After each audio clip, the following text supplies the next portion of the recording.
राम तुम्हारो भजन मुख, राम तुम्हारो ध्यान, राम तुम्हारो ध्यान, राम तुम सिर पर राजो, आगे पीछे राम दसों दिस राम ही गाजो, राम चरणी कराम बिन मन माने नहीं आन, राम तुम्हारो आसरो, राम तुम्हारो ज्ञान। अनंत विराट विश्वात्मा जगत नियंता सर्वांतर्यामी सच्चिदानंद घन शब्द ब्रह्म राम के उपासक प्रचारक, अंतरराष्ट्रीय राम स्नेही धर्म प्रवर्तक, अनंत श्री विभूषित जगत गुरु स्वामी जी श्री रामचरण जी महाराज की पावन पावन कर्मों में प्रणति करते हैं। तदनंतर परम श्रद्धेय परम श्रद्धा प्रातः स्मरणीय वंदनीय अर्चनीय, जिनके चरण रज से यह धरा तपोभूमि तीर्थभूमि के स्वरूप में परिवर्तित हुई, अधिष्ठाता संस्थापक बड़ा रामद्वारा के भजनी उपाधि से अलंकृत विरक्त त्यागी तपस्वी परमहंस परिव्राजकाचार्य स्वामी जी श्री भगवान दास जी महाराज के पावन पाद पद्मों में वंदन करते हैं। साधना स्वाध्याय चातुर्मास 2020 का ये पावन अवसर हम सभी को आनंद प्रदान करने वाला, आत्मोत्थान कराने वाला, आत्मोन्नति करने वाला, आत्मभाव से परिपूर्ण करने वाला, आत्मविश्लेषण, आत्मानुभूति, आत्मानंद ब्रह्मानंद परमानंद की अनुभूति कराने वाला यह प्रसंग है। भाग्यशाली हम सभी जीव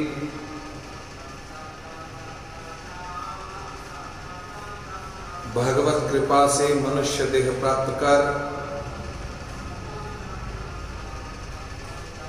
गुरु के सानिध्य सामिप्य को पाकर महापुरुषों के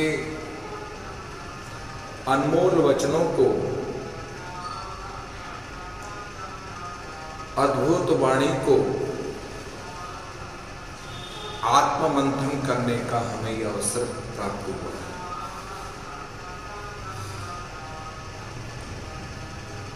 आत्ममंथन से ही अमृत का उद्योग प्राप्त होगा,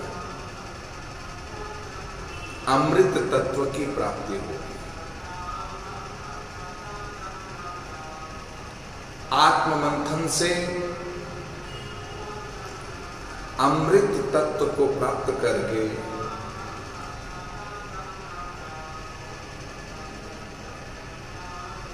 अमृत का पान करते हुए अमृत रस में सराबोर होकर के अमृत रस में डूब करके जीवन को अमृतमय बनाने की चेष्टा करने का यह समय है। साधकों,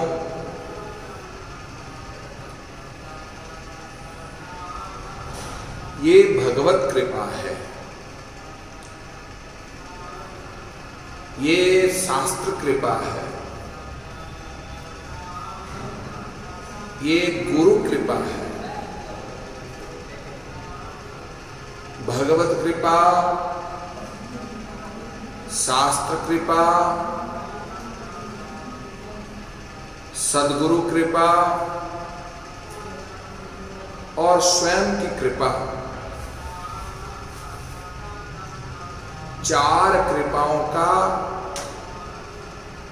जब जीवन में प्राप्त होता है तभी हमें जीवन को अमृतमय बनाने की भाव जागृत होता है। भगवान की कृपा है तभी तो मनुष्य शरीर मिला, गुरु की कृपा है तभी हम गुरुद्वारे से, रामद्वारे से सत्संग सुनने को मिल रहा है। शास्त्र कृपा है तभी तो ऋषि मुनियों ने अनंत शास्त्रों का निर्माण करके जीवन को निर्माण करने का भाव प्रकट किया। अब केवल और केवल स्वकृपा की आवश्यकता है।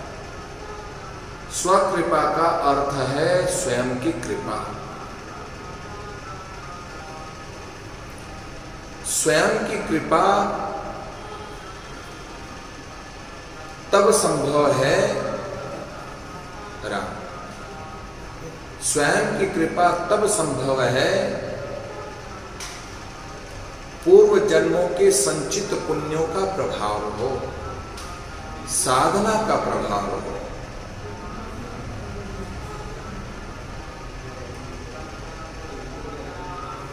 साधना का पुण्य व्यक्ति को जीवन में जब प्राप्त होने का अवसर होता है तब पूर्व जन्मों के पुण्यों के प्रभाव से, साधना के प्रभाव से सोए हुए संस्कार जागृत हो जाते हैं। आज हम में जो संस्कार है, माता पिता के भी संस्कार शामिल है, गुरुजनों के संस्कार भी शामिल हैं और पूर्व जन्म की साधना और पुण्य का भी प्रभाव है। ये सारी कृपाएं जब एक साथ प्राप्त होती है तब व्यक्ति के जीवन में मनुष्य देह का कल्याण करने के लिए भाव जागृत होता है। गुरु की प्राप्ति की इच्छा जागृत होती है। साधक की सद्भावना,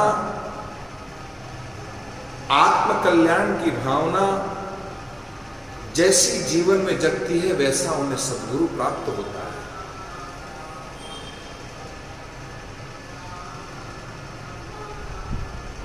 यदि सच्चा सद्गुरु जीवन में प्राप्त हो जाता है तो सद्गुरु के मार्गदर्शन से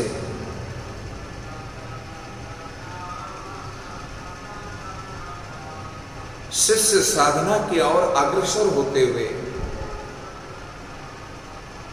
साधना के कई सोपानों को पार करके उच्चतर साधना के क्षेत्र में पहुंचकर परिपक्व प्राप्त हो जाता है, पक जाता है। पेड़ से फल टूट करके नीचे गिरता है, वही जो फल पक गया है। जब तक उसमें कच्चा होता है, कच्चापना होता है, तोड़ते हैं तो टूटता है, पर स्वतः टूट करके नीचे गिरे वह फल बहुत मधुर होता है, बहुत स्वादु होता है, पका हुआ फल होता है। साधकों साधना के क्षेत्र में भी साधक के जीवन में यही बात है। सद्गुरु की कृपा से ही वह साधक पकेगा। सद्गुरु की कृपा से ही साधक साधना के क्षेत्र में तपेगा। सद्गुरु की कृपा से ही, मार्गदर्शन से ही साधक साध्य को प्राप्त करके सिद्ध प्राप्त हो जाएगा। महापुरुष सिद्ध हो गए।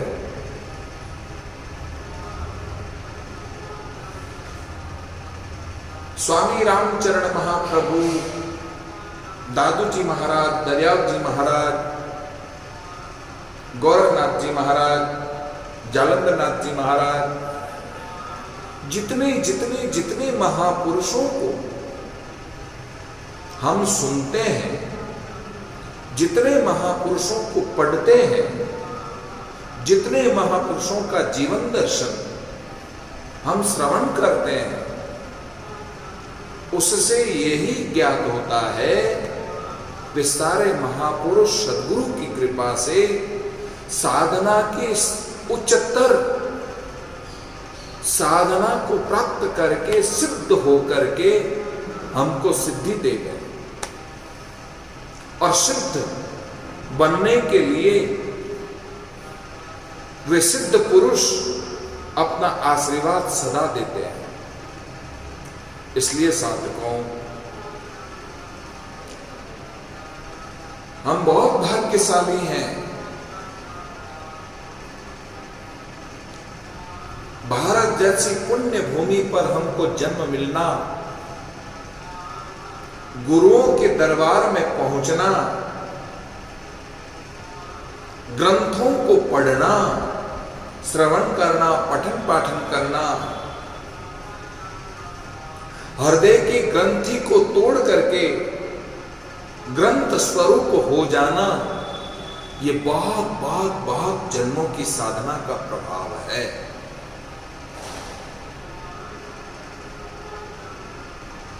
एक नारद जी ने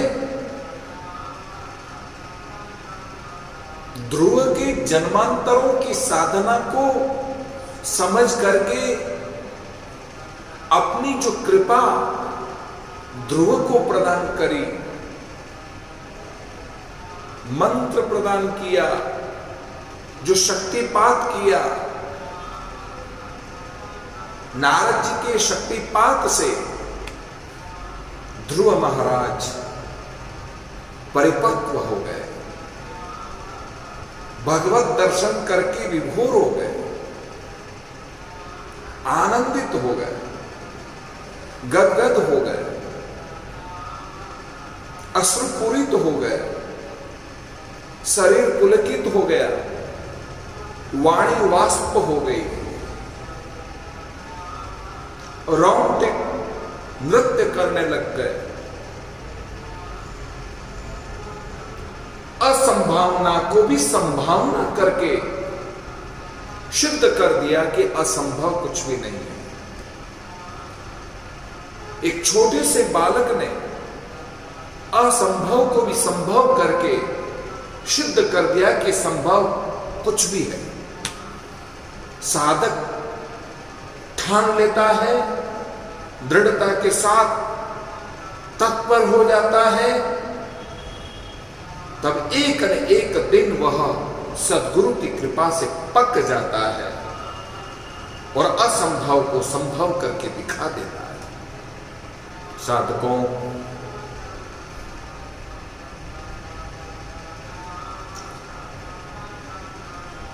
ध्रुव की उम्र को देखते हैं तो मात्र 5 वर्ष का बालक है। इतनी कम आयु में भगवत दर्शन करना, भगवत भाव में डूबना, आत्मानंद में रमण करना, आत्माराम में रमते हुए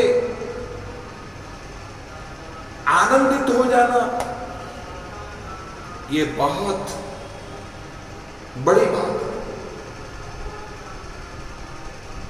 उम्र चाहे 100 साल की हो, चाहे 150 साल की हो, 1000 साल की हो, 10,000 साल की हो,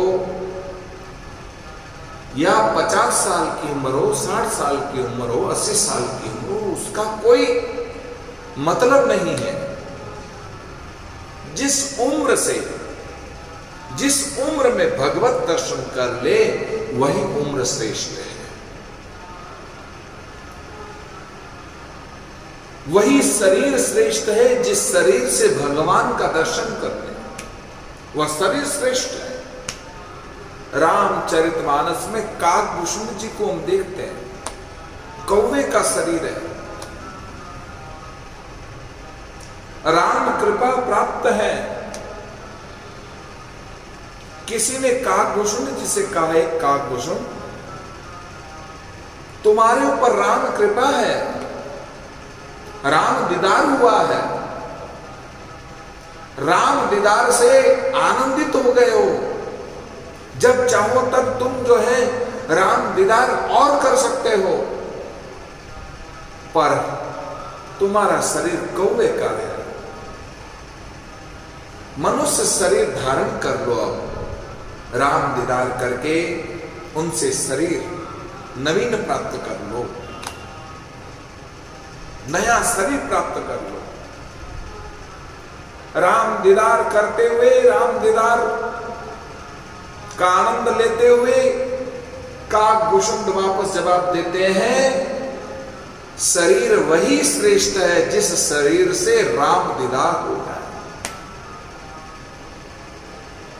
मनुष्य शरीर उत्तम है, पर मनुष्य शरीर में यदि राम दीदार नहीं हो, राम दर्शन ना हो, वो मनुष्य शरीर उत्तम होते हुए भी क्या काम का है। काक शरीर निकृष्ट शरीर है। कोई नहीं चाहता कि कौवे को हमारे घर की छत पर बार बार उसको काव काव काव काव काव करने देवे। हम तो उसको उड़ाते हैं, भगाते हैं, यहां से भाग जाए, यहां से कर्कश बोल रहा है, चला जाए यहां से, हम तेरी शक्ल नहीं देखना चाहते। श्राद्ध के दिनों में आना, हम तेरे को बुलाए तब आना, हमारे पितरों को संतुष्ट करने के लिए, पर अभी तो चला जा। इतना निकृष्ट शरीर है काक का, पर काकभूषण जी के लिए काक शरीर ही सबसे श्रेष्ठ है, क्योंकि काक शरीर से ही भगवत दर्शन किया है, राम दर्शन किया है, राम दीदार हुआ है, राम रत हो गए। रामचरित उनके मुखारविंद से जब प्रकट होती है, रामचरित उनके मुखारविंद से जब प्रकट होती है, आह, गरुड़ जी गदगद हो जाते हैं। गरुड़ जी के कई संशयों का समाधान काकभूषण जी रामचरित से करते हैं। हालांकि मैं यहां कोई रामचरित सुनाने नहीं बैठा, वह उम्र श्रेष्ठ है जिस उम्र में राम दर्शन हो जाए, वह उम्र श्रेष्ठ है जिसको भगवत भाव जागृत हो जाए, वही उम्र श्रेष्ठ है जो साधना में लग जाए, वही उम्र श्रेष्ठ है जो साधना के अलावा किसी को चाहता ही नहीं हो, बस शास्त्र और साधना और साध्य की त्रिवेणी में मैं निरंतर डुबकी लगाता रहूं, इसके सिवा मुझे कुछ भी पसंद नहीं है। साधकों, वह उम्र श्रेष्ठ है। उस साधक के लिए, जिस उम्र में भगवत दर्शन करके आनंदित हो जाता है, प्रमोदित हो जाता है, प्रसन्न चित्त हो जाता है, भगवदाकार भाव में डूब जाता है। इसलिए साधकों, तुम्हारी उम्र क्या है उससे मतलब नहीं है, तुम्हारी उम्र कितनी खराब चली गई है इस पर विचार करते हुए अब इस उम्र को सार्थक करने के लिए भगवत भाव में रत हो जाओ, ध्रुव की तरह। भगवत भाव में रत हो जाओ, ध्रुव की तरह। डूब मरो चुल्लू भर पानी में 5 वर्ष का बालक ध्रुव जो कर पाया, तुम 80 साल के, 90 साल के, 100 साल के होकर के भी नहीं कर पाए। तुम्हारी उम्र क्या काम की? ध्रुव ने 5 वर्ष की उम्र में बड़े बड़े संतों को आश्चर्य हुआ, सबने अपनी मालाओं को पटक दिया, तप को छोड़ दिया, साधना को छोड़ दिया। भगवान बड़ा पक्षपाती है, बड़ा पक्षपाती है। हम इतने हजारों वर्षों से तप कर रहे हैं, साधना कर रहे हैं, भजन कर रहे हैं, इतने जन्मों से हम तप कर रहे हैं, भजन कर रहे हैं, हमने गुरु कृपा प्राप्त करके हमने जो इतनी सिद्धि प्राप्त कर पाई है, पर भी हमको भगवत दर्शन नहीं हुआ। और इसको, जिसको बैठने का ढंग नहीं आता है, जिसको बोलने का ढंग नहीं आता है, वो 5 वर्ष के बालक को भगवान ने दर्शन दे दिया। आज से हम भगवान को नहीं पूजेंगे, नहीं मानेंगे, नहीं जपेंगे, नहीं उसको मानेंगे, हम त्यागते हैं। सारे ऋषि मुनि इकट्ठे हो गए, साधु संत समाज इकट्ठा हो गया, सब ने अपने तेवर चेंज कर लिए। इतने छोटे से बालक को भगवान ने दर्शन दे दिया। ऐसी क्या उसमें दृढ़ता देखी, क्या उसमें ऐसी विशेषता देखी, क्या उसमें महत्ता थी जिसके कारण से ध्रुव को दर्शन दे दिया? सब संतों ने अज्ञान जनित बात करी, अज्ञानता के कारण इतनी बात करी और भगवान पर प्रश्नवाचक चिन्ह लगा दिया। जब भगवान पर प्रश्नवाचक चिन्ह लगाया, साधु संतों ने योग की बात देखो कि वहां समुद्र की लहरें चल रही थी और नौका विहार हो रहा था। नाविक ने कहा, आओ आओ जरा सैर कर लो नौका विहार में बैठ करके। सारा संत समाज नौका में बैठ करके नौका विहार करने लग गए। नौका विहार करते करते करते संतों ने बड़े आश्चर्य से देखा, बड़े आश्चर्य से। हमने बड़े बड़े पहाड़ और चट्टानें देखी हैं, बड़े बड़े पर्वत देखे हैं, बड़े से बड़े एवरेस्ट चढ़ाइयां हमने देखी हैं, रेत के टीले देखे हैं बड़े बड़े, पर यह पहाड़, हमें पहाड़ नजर नहीं आता है, पर पहाड़ है जरूर, पर यह तो अस्थियों का पहाड़ लग रहा है, हड्डियों का पहाड़ लग रहा है। नौका चलाने वाले महात्मा ने कहा, अरे महात्माओं, यह और किसी की हड्डियां नहीं है, किसी की अस्थियां नहीं है। भगवत दर्शन का भाव लेकर के जिस ध्रुव ने संकल्प लेकर के साधना करनी प्रारंभ करी, जो जो शरीर पूरा होता गया, अपने शरीर को छोड़ता गया, नया शरीर धारण करके और यहीं बैठ करके भजन करने लगा। और भजन करते करते करते कई जन्म बीत गए, करोड़ों जन्म बीत गए, अरबों जन्म बीत गए। उन अरबों जन्मों का परिणाम कि आज अस्थियों का पहाड़ खड़ा हो गया ध्रुव का। ये तो 5 महीने की साधना शेष थी, इसलिए 5 महीने के अंतराल में, इस छोटी उम्र में, 5 साल की उम्र में आज भगवत दर्शन करके आनंदित हो गया। ओ आई सी, अरबों जन्म लिए ध्रुव ने, अरबों, एक ही लक्ष्य, एक ही उद्देश्य, भगवत दर्शन हो जाए। भगवत दर्शन का उद्देश्य लेकर के अरबों जन्म लेकर के साधना करी।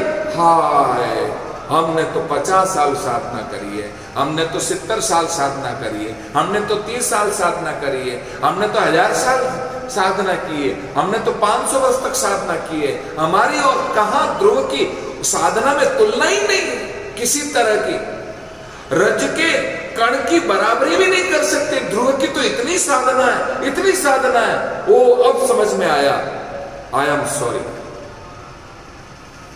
बाय गॉड, हम उस परमात्मा से क्षमा मांगते हैं। पर हे नाविक, तुम कौन हो जो इतने रहस्य की बात तुमने बताई? और देखते देखते वही नाविक, नाव चलाने वाला, अपना स्वरूप छोड़ करके चतुर्भुज नारायण के रूप में प्रकट हो गए। शंख चक्र गदा पद्म धारण करके सब संत महंतों को दर्शन देकर के कृतार्थ किया। तुमने ध्रुव और भगवान के ऊपर प्रश्नवाचक चिन्ह लगाया।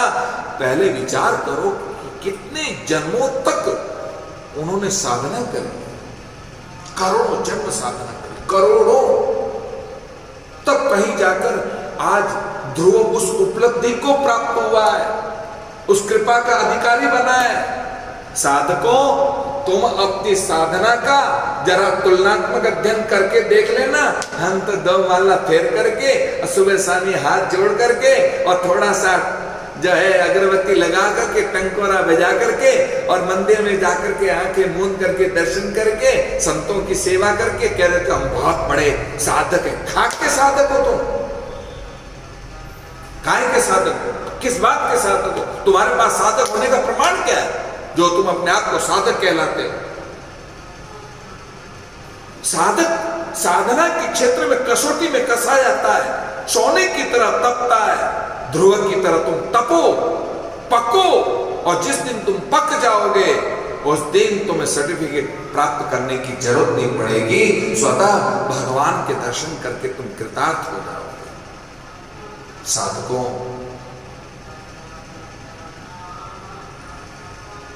मैंने बचपन में एक कहानी सुनी संतों से। ब्रह्मलीन आचार्य प्रवर स्वामी जी श्री राम किशोर जी महाराज के श्री मुखारविंद से मैंने एक कथा सुनी, वो मुझे स्मरण हुआ। 2 महात्मा थे, पेड़ के नीचे बैठकर के साधना कर रहे थे। एक नीम वृक्ष के नीचे बैठकर के और एक पीपल वृक्ष के नीचे दोनों महात्मा बैठे साधना कर रहे थे। दोनों की साधना वास्तव में चल रही थी साधना। एक दिन नारद जी वहां से गुजरे, नारद जी को देखा तो प्रणाम किया दोनों ने। कहां जा रहे हो? बोले भगवान के पास जा रहे हैं। जरा भगवान के पास जा रहे हो तो जरा एक हमारा संदेशा लेकर के जाओ। बोले क्या? हम दोनों महात्मा पेड़ के नीचे बैठे हैं, माला फेर रहे हैं, भजन कर रहे हैं भगवान को प्राप्त करने के लिए। जरा भगवान से पूछो दर्शन कब दोगे, दर्शन कब दोगे? हम बड़े लालायित हैं दर्शन के लिए, हम तड़प रहे हैं भगवान के दर्शन के लिए, छटपटा रहे हैं हम भगवान के दर्शन के लिए। नारद जी वहां से दौड़ करके सीधे भगवान के पास पहुंचे, भगवान से अवगत कराया और भगवान ने उत्तर दिया, नारद, उन दोनों महात्माओं से कह दो जिस पेड़ के नीचे बैठ करके तुम तप कर रहे हो, साधना कर रहे हो मेरे दर्शन को पाने के लिए, पहले पेड़ के पत्तों को गिन लो। जितने पेड़ के पत्ते होंगे उतने जन्म तुम्हें लेकर के साधना इसी तरह से करेंगे, तब हम तुम्हें दर्शन देंगे। जाओ, दोनों को मेरा संदेश दे दो। नारद जी मीडिया विभाग के बड़े प्रभारी हैं और नारद जी तुरंत आए, भगवान का संदेशा दोनों को सुनाया।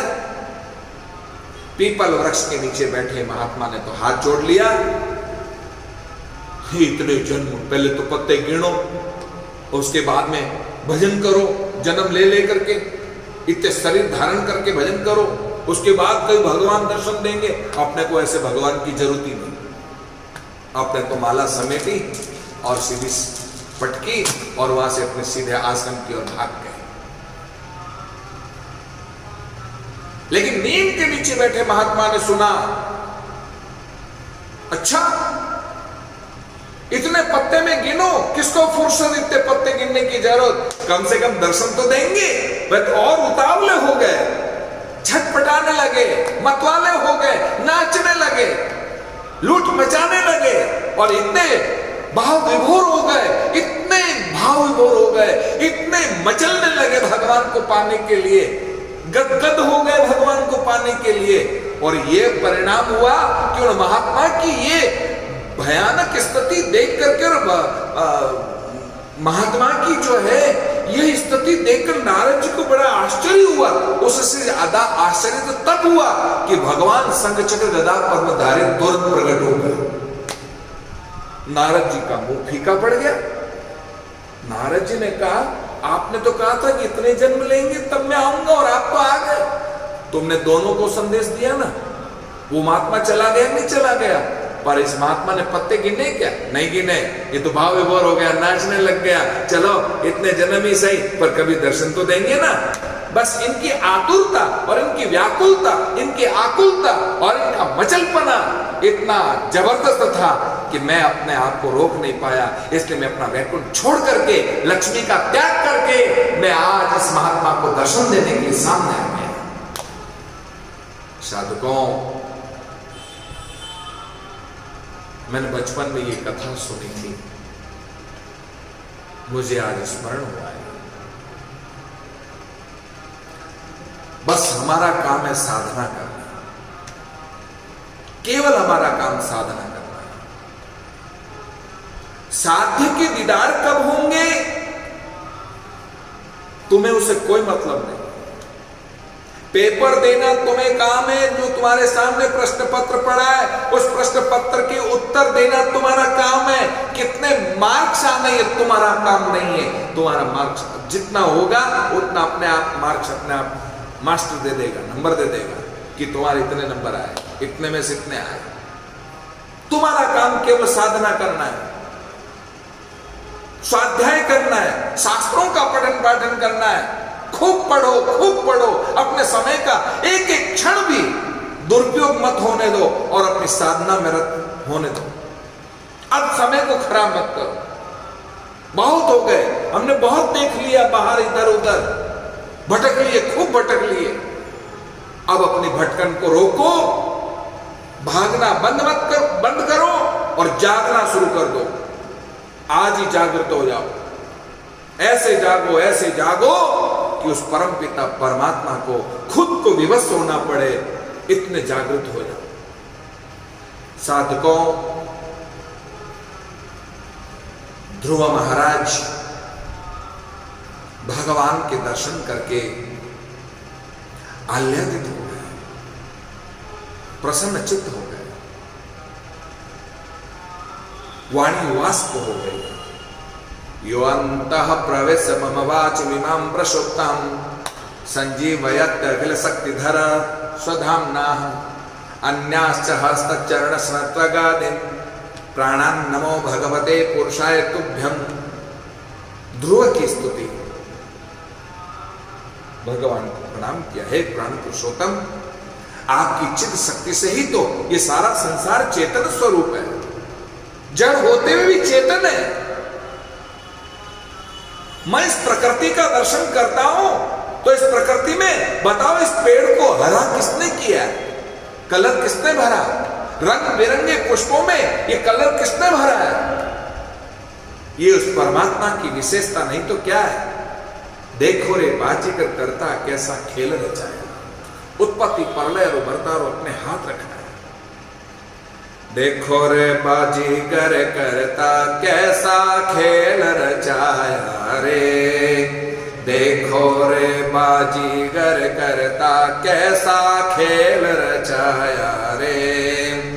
उत्पत्ति प्रलय और बर्तारो अपने हाथ रखाया रे, राम अपने हाथ रखाया रे।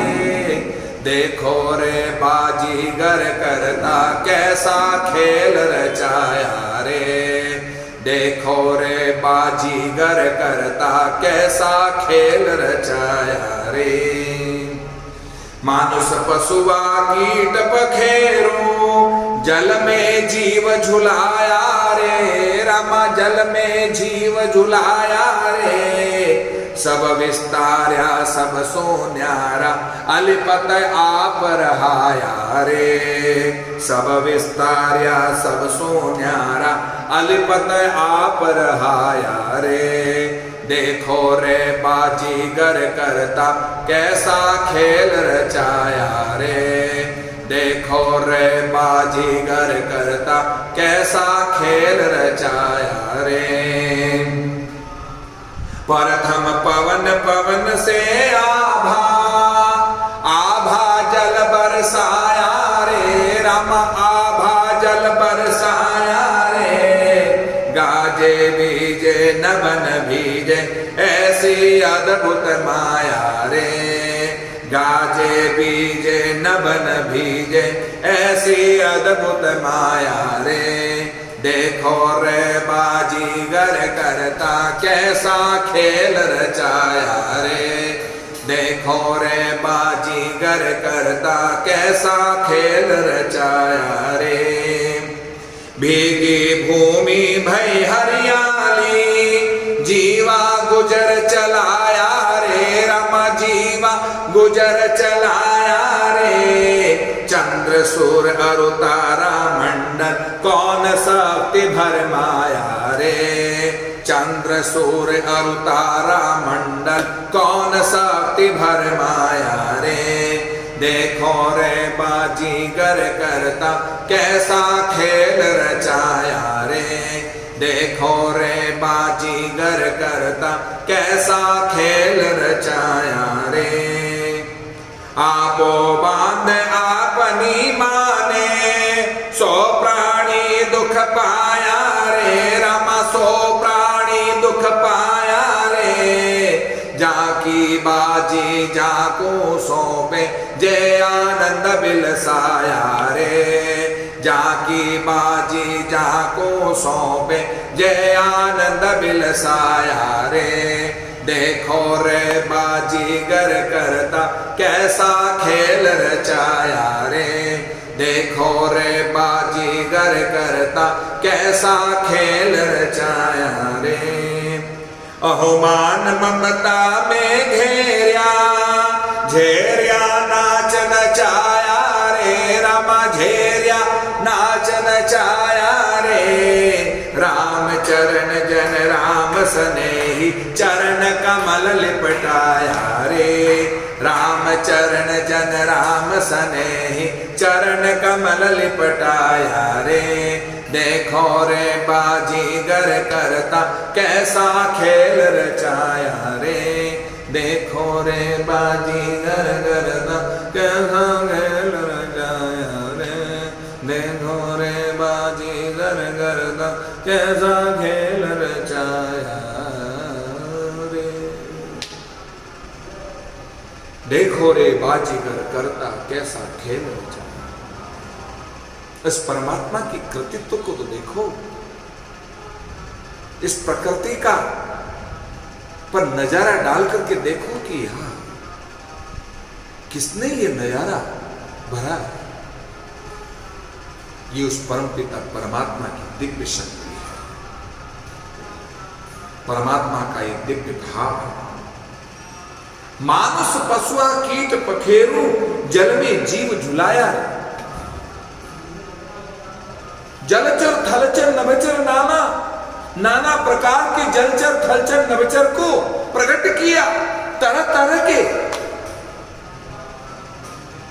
मैंने सिंगापुर में संतों का नाम का एक छोटा सा आइलैंड है, मैं उसमें गया तो मैंने उसमें देखा नाना प्रकार की मछलियां।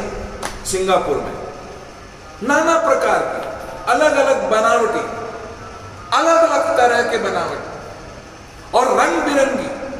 मैंने ऐसा कहीं नहीं देखा, ऐसी जबरदस्त मछलियां। अब बताओ उनमें रंग किसने भरा?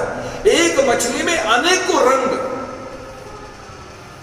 बड़े आश्चर्य के साथ तो साधकों जलचर थलचर नभचर नाना नाना प्रकार के जो ये जलचर थलचर नभचर नाना जो जीव है, उन सारे जीवों को, मनुष्यों को, अब बताओ हमारे हाथ नाक कान आंख वही तो है।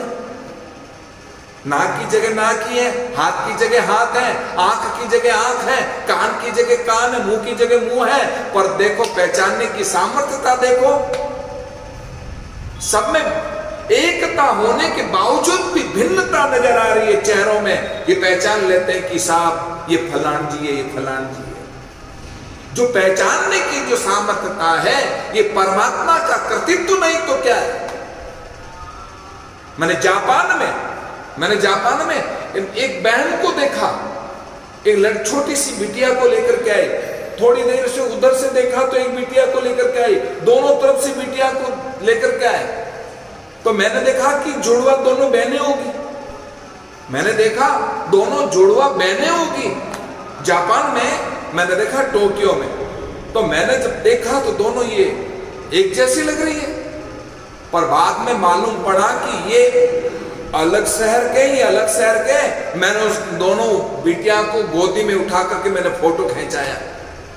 वहां भिन्नता नहीं है, चेहरा एक जैसा है, एक जैसा चेहरा है। पर हमारे यहां भारत में विशेषता तो देखिए, चेहरों की भिन्नता अलग अलग होते हुए भी हम एकता का स्वरूप दर्शन कर रहे हैं। किशन को देखते हैं तब लगता है कि किशन का स्वरूप है, दाऊ को देखते हैं तो लगता है कि ये दाऊ है, तो दाऊ को दाऊ ही कहेंगे, किशन नहीं कहेंगे, किशन को किशन कहेंगे, पर दाऊ नहीं कह सकते। तो सबकी अलग अलग पहचान है, पर ऐसी पहचान बाहर विदेशों में नहीं है, क्योंकि वहां समाज नहीं है, परिवार नहीं है, वहां तो सब कुछ वर्ण संकर है। तो ये जो मैं देख रहा हूं कृतित्व, परमात्मा का जो कृतित्व है, बड़ा अद्भुत है, बड़ा निराला है। देखते रहो, देखते रहो, निहारते रहो। जब कभी भी व्यथित हो जाओ, पीड़ित हो जाओ, चिंतित हो जाओ, तो प्रकृति की और नजर डाल करके फुलवाड़ियों में जाकर के बैठ जाओ और फुलवाड़ियों की कलर देखते रहो, देखते रहो कि कितनी विचित्रता है, कितना अनुभव हो रहा है। देखो रे बाजीगर करता कैसा खेल रचाया, उत्पत्ति प्रलय अरु बरतारो अपने हाथ रखाया, मानस पशुआ कीट पखेरु जल में जीव झुलाया। नाना प्रकार के जीवों को हम नाना प्रकार के रंग बिरंगों के रूप में देखते हैं, उनकी हलचल को देखते हैं, उनके स्वभाव को देखते हैं, उनकी प्रकृति को देखते हैं, उनकी कर्तृत्व को देखते हैं, उनके व्यक्तित्व को देखते हैं। सबका व्यक्तित्व, सबका कर्तृत्व भिन्न भिन्न नजर आता है। साधुकों, प्रथम पवन, पवन से आभा, आभा जल बरसाया। बात न करें, बात न करें, लाइव चल रहा है। प्रथम पवन, पवन से आभा, आभा जल बरसाया है। गाजे बीजे नभन बीजे, ऐसी अद्भुत माया। बताओ, ये बादल गरजते हैं, बरसते भी हैं, पर खुद नहीं भीगते हैं। कितनी विचित्रता है।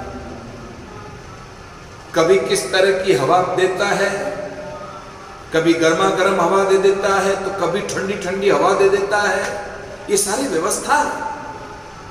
सूरज देखो, सवेरे देखो तो कैसा लगता है, दोपहर में देखो कैसा लगता है, और अस्त होता है तब कैसा लगता है। चंद्रमा की मून लाइट देखो आप, कैसा लगता है। अब बताओ, चंद्रमा में और सूरज में शक्ति किसने दी है? ये उस परमात्मा ने भरी है। उस परमात्मा की शक्ति बड़ी विचित्र है। आपको बांध आप नहीं माने सो प्राणी दुख पाया। इसलिए प्राणी को कभी भी अपने आप पर नहीं मानना चाहिए कि मैं ही करता धरता विधाता हूं, मैं ही सब कुछ करता रहता हूं। ये गलत सोच है। व्यक्ति को बदलना चाहिए, व्यक्ति की सोच बदलनी चाहिए। और यदि जो अपने ऊपर मानता है कि मैं ही सब कुछ करने वाला हूं, तो ये सबसे बड़ा बेवकूफ है। जो ये माने कि मैंने ये किया, मैं ये करने जा रहा हूं, मैं ऐसा करता हूं, मैं वैसा करता हूं, ये उसकी सबसे बड़ी भूल है। सो प्राणी दुख पाया, सो प्राणी दुख पाता है। अंततः अपना मैं मान करके उसको देखो। एक बात बताओ, पानी की बाल्टी खाली है, एक अंगुली से पकड़ ली हमने, कोई वजन नहीं है, पानी के अंदर डुबो दिया, तब भी हमने जो है अंगुली से पकड़ ली। पानी के अंदर बाल्टी और बाल्टी के अंदर पानी है, ऊपर भी पानी, बाहर भी पानी है, नीचे भी पानी, ऊपर भी पानी है, पर हमने अंगुली से पकड़ लिया उस बाल्टी को, बाल्टी पकड़ में आ जाएगी। पर जैसे ही पानी में से, सरोवर में से बाल्टी को हम बाहर निकालेंगे, तब एक अंगुली काम नहीं आएगी, एक हाथ काम नहीं आएगा, दो हाथ काम आएंगे, इतना वजन हो जाएगा। क्यों? क्योंकि सारा पानी का भार उस बाल्टी में हो गया है। इसलिए बाल्टी को अभिमान हो जाता है, मटके को अभिमान हो जाता है। इसलिए एक हाथ से मटका नहीं उठता है, एक व्यक्ति से मटका नहीं उठता है, दो जनों से उठाना पड़ता है मटका, तब कहीं जाकर के वजन उठा पाता है। इसलिए जो व्यक्ति अपने ऊपर मान लेता है कि मैं ही सब कुछ करता हूं, ये उसका बेवकूफ बना। ध्रुव महाराज की स्तुति में इतना स्पष्ट शब्द है, ये सारे चिद शक्ति से सारा संसार चेतन है। अहो मान ममता में घेरिया झेरिया नाच नचाया, राम चरण जन राम स्नेही चरण कमल लिपटाया। श्री महाराज फरमाते हैं इस पद के माध्यम से, देखो रे बाजीगर करता कैसा खेल रचाया। देखते रहो ये बाजीगर नहीं तो क्या, बाजीगर कभी क्या है, हमारी नजर को बांध लेता है, और नजर को जब बांधता है तो तरह तरह के जो है हमको वो खेल खिलाता है, दिखाता है, रुपए गायब कर देता है, अनंत रुपए पैदा कर देता है, और लड़की को सुला करके जो है बीच में तलवार दे मारता है और दो टुकड़े हो जाते हैं, नजर बांध लेते हैं। बाजीगर का खेल है। तो ठीक इसी तरह से उस परमपिता परमात्मा का बाजीगर देखो कि वो कितना जबरदस्त है, जो आज सारी दुनिया को रचा है। अस्तु देखो रे बाजीगर करता कैसा खेल रचाया, ये उस परमात्मा की विशेषता है। उत्पत्ति प्रलय और वर्तारो अपने हाथ रखाया, अपने हाथ रखाता है। पर ये ऐसी शक्ति से ओतप्रोत होकर ध्रुव ने राम नाम का सहारा लेकर के अपने जीवन में आत्मसात किया। राम नाम का सहारा लेकर कहते हैं श्री महाराज, राम नाम ध्रुव ध्यान लगावे, बसी वैकुंठ बहुरी नहीं आवे। राम भजत छोटा सब कर्मा, चंद्र और सूर्य देय परिक्रमा। ध्रुव महाराज दर्शन करके कृतार्थ हो जाते हैं और वापस अपने घर लौटते हैं। वातावरण सब अनुकूल हो जाता है और 36,000 वर्ष तक जो है शासन भोगने के बाद जब दुनिया से जाते हैं, उस ध्रुव लोक को प्राप्त होते हैं, तब जो है तुरंत जो है मृत्यु देवी के माथे पर अपना चरण रख करके विमान में प्रविष्ट हो जाते हैं और उस लोक को प्राप्त हो जाते हैं, वैकुंठ को प्राप्त हो जाते हैं। इसलिए स्वामी भगवान दास जी महाराज की आरती में कहा गया है, ध्रुव आकाशा शेष पताला, मध्य लोक शिव करत उचारा। ये भगवान दास जी महाराज ने कहा। आकाश में ध्रुव पद और पाताल में शेष नारायण, और यहां धरती पर महादेव, देवों में महादेव। ये महादेव का महीना चल रहा है, इसलिए खूब आनंद के साथ में राम नाम की महिमा को समझें, नाम के प्रताप को समझकर जीवन में नाम का आश्रय लो, साधक बनने की चेष्टा करो, और साधक ऐसे बनो कि पक जाओ। जैसे फल पक करके पेड़ से टूट कर नीचे गिर जाता है, ऐसे हम साधना के द्वारा पक करके इतने मजबूत हो जाए, इतने मजबूत हो जाए, परिपक्व हो जाए, हमारी साधना से परमात्मा को विवश होना पड़े, अपना वैकुंठ छोड़ने के लिए और धरती पर आना पड़े। अस्तु समय ने दिया जवाब, मैं अपनी वाणी को यही विराम देता हूं। खूब नाम साधना करें। आज तेजस्विनी का बर्थडे है, जन्मदिन है। आज उस परिवार की तरफ से प्रसादी है। मैं तेजस्विनी बेटे को बहुत साधुवाद और मंगल कामना करता हूँ।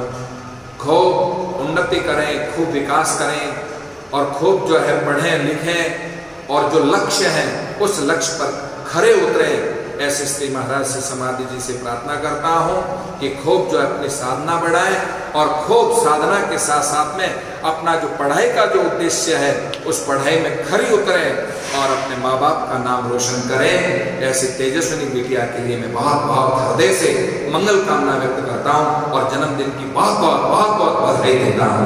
इन्हीं मंगल भावनाओं के साथ राम